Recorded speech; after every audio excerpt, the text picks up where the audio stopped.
Evolution सिर्फ एक theory है या फैक्ट भी है? आखिर हमारे सबसे पुराने पूर्वज आए कहां से? नमस्कार दोस्तों, आज से करीब 4 बिलियन साल पहले शुरुआत होती है लाइफ की धरती पर। बिलियंस ऑफ ईयर एवोल्यूशन के बाद अनगिनत प्रकार के प्लांट्स, एनिमल्स और स्पीशीज उभर कर आते हैं। सारे पेड़ पौधे, जानवर और जीव जो आप देखते हो आज के दिन, वो सब आए एवोल्यूशन के चलते। इनमें से एक स्पीशीज होती है होमो सेपियंस की भी, यानी इंसान। लेकिन सवाल उठता है कि अगर इंसान बंदरों से आए तो आज के दिन भी हमें बंदर देखने को क्यों मिलते हैं? सारे बंदर, चिंपांजीज, गोरिल्ला, ये सब इंसान में इन्वॉल्व क्यों नहीं हो जाते? ये सवाल अक्सर उठाए जाते हैं लोगों के द्वारा। लोग तो एवोल्यूशन को ही नकार देते हैं, कहते हैं कि यह झूठ है। आखिर कितनी सच्चाई है इस एवोल्यूशन की थ्योरी में? यह थ्योरी है या फैक्ट? आखिर यहाँ कैसे अलग अलग प्रकार के जीव इन्वॉल्व किए? आइए जानते हैं आज के इस वीडियो में। वीडियो शुरू करने से पहले हमारी आपसे गुजारिश है कि आप हमारे चैनल को सब्सक्राइब कर लीजिए ताकि हमारा और आपका रिश्ता और मजबूती से बना रहे।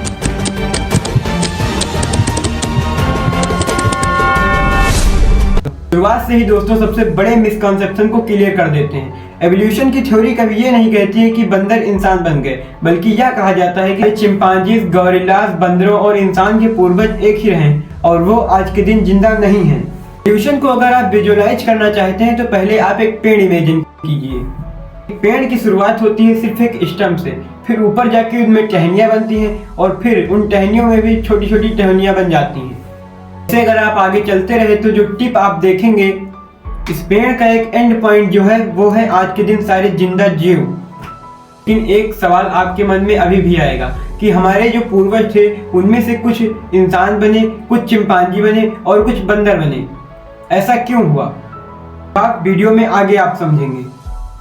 साल 1859 में चार्ल्स डार्विन ने अपनी एक ऐतिहासिक किताब लिखी थी, on the origin of species. इस किताब में उन्होंने थ्योरी ऑफ नेचुरल सिलेक्शन के बारे में बात की थी। अब थ्योरी ऑफ नेचुरल सिलेक्शन को सुनकर आपको लगेगा कि बड़ी मिस्टिकल सी चीज होने लग रही है।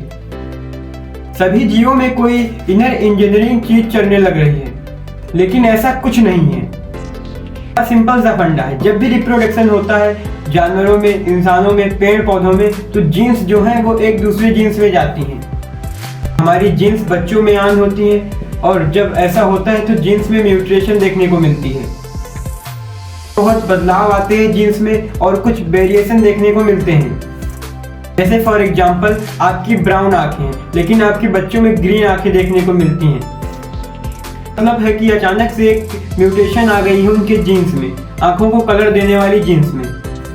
हो सकता है आगे आने वाले बच्चों में भी ग्रीन आंखें देखने को मिले। अक्सर ये जो वेरिएंस होती हैं इनमें से कुछ फायदेमंद होती हैं तो कुछ नुकसानदायक भी होती हैं एनवायरनमेंट के चलते। तो कुछ सरवाइव करवाती हैं तो कुछ डायर कर जाती हैं। इसी प्रोसेस को कहा जाता है नेचुरल सिलेक्शन। फॉर एग्जांपल मान लो एक मेढक है जो ब्राउन कलर का है, जंगल में रहता है। ये 5 बच्चे हैं जिनमें से 4 ब्राउन कलर के हैं और एक ग्रीन कलर का है। यह ग्रीन कलर का मेढक बड़े अच्छे से डिस्गाइज कर पाता है ग्रीन कलर के पेड़ पौधों में। इसके चलते उसको एक एडवांटेज मिलता है।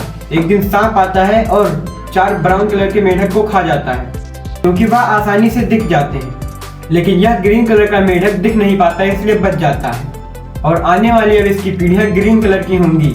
इसी तरीके से मोटे मोटे तौर पर the theory of natural selection काम करता है। यहाँ पर एक टर्म को यूज किया जाता है, सर्वाइवल ऑफ द फिटेस्ट। कुछ मोटिवेशनल स्पीकर्स इस टर्म का मिस यूज करते हैं, यह कहकर कि जो लोग फिजिकली फिट हैं सिर्फ वही लोग सर्वाइव कर पाएंगे।